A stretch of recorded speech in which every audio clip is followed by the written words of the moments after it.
Welcome to holy spirit. വീണ്ടും വരുന്നവനായ യേശു ക്രിസ്തുവിൻ്റെ നാമത്തിൽ എല്ലാവർക്കും എൻ്റെ സ്നേഹവന്ദനത്തെ അറിയിക്കട്ടെ. വളരെ അനുഗ്രഹിക്കപ്പെട്ട ഈ പ്രഭാതത്തിൽ ഇന്നത്തെ ചിന്തക്കായിട്ട് മർക്കോസിൻ്റെ സുവിശേഷം 10-ാം അധ്യായം അതിൻ്റെ 15-ാം തിരുവചനം, ദൈവരാജ്യത്തെ ശിശു എന്ന പോലെ കൈക്കൊള്ളാത്തവനാരും ഒരു നാളും അതിൽ കിടക്കയില്ല എന്ന് ഞാൻ സത്യമായിട്ട് നിങ്ങളോട് പറയുന്നു എന്ന് പറഞ്ഞു. സത്യമായിട്ട് നിങ്ങളോട് പറയുന്നു. കർത്താവ് വളരെ വ്യക്തമായി ശിഷ്യന്മാരോട് പറയുകയാണ്, സത്യം ചെയ്ത് പറയുന്നു, ഒരു ശിശുവിനെ പോലെ നിങ്ങൾ ആയിത്തീരുന്നില്ല എങ്കിൽ ദൈവരാജ്യത്തിനകത്ത് നിങ്ങൾ പ്രവേശിക്കത്തില്ല എന്ന്. നാം ക്രിസ്തുവിലായിരിക്കുന്ന നാം ഓരോരുത്തരും വളരെ ചിന്തിക്കേണ്ടതായ ഒരു സംഭവത്തെയാണ് യേശു കർത്താവ് ശിഷ്യന്മാരോട് തുറന്നു പറയുന്ന ഹല്ലേലൂയ ഒരു വെളിപ്പെടുത്തലാണ് ഇവിടെ നമുക്ക് കാണുവാനായിട്ട് കഴിയുന്നത്.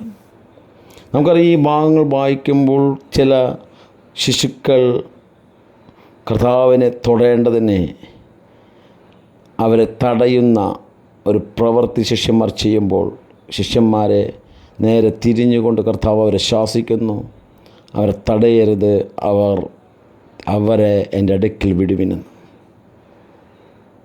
ഹല്ലേലൂയ. വളരെ ചിന്തിക്കേണ്ടതായ ഒരു സമയത്തിനകത്ത് നമ്മളിപ്പോൾ ആയിരിക്കുന്നു. ഒരു ശിശു എങ്ങനെ ആയിരിക്കുന്നുവോ ആ ശിശുവിനെ പോലെ നാം ഓരോരുത്തരും ആയിത്തീരണം. ആ ശിശുവിനെ പോലെ നമുക്ക് ആയിത്തീരുവാൻ കഴിയുന്നില്ല എങ്കിൽ നമ്മൾ ദൈവരാജ്യത്തിനകത്ത് പ്രവേശിക്കത്തില്ല എന്ന് കർത്താവ് ശിഷ്യന്മാരെ നോക്കി സത്യം ചെയ്ത് പറയുന്നു. ഹല്ലേലൂയ. ആരും ഒരു നാളും അതിൽ കിടക്കുകയില്ല. വളരെ സത്യം ചെയ്ത് പറയുന്നൊരു കാര്യം. ഹല്ലേലൂയ. അങ്ങനെയുള്ളവർക്കാണ് ദൈവരാജ്യത്തിനകത്ത്, ദൈവരാജ്യം എന്ന് പറയുന്ന നീതിയും സമാധാനവും പരിശുദ്ധാത്മാവിൻ്റെ മഹാസന്തോഷവും ഉള്ള ദൈവരാജ്യത്തിനകത്ത് നമ്മൾക്ക് പ്രവേശിക്കുവാനായിട്ട് കഴിയത്തുള്ളൂ. ഗലേഷ്യൻ 5:22 വാക്യത്തിൽ എഴുതിയിരിക്കുന്നത് പോലെ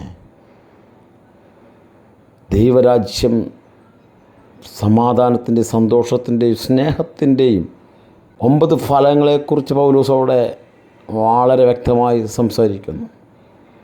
ആ 9 ഫലങ്ങളാൽ നിറയപ്പെടേണ്ടവരാണ് കർത്താവിനെ അറിഞ്ഞ ഓരോ ദൈവ പൈതലും.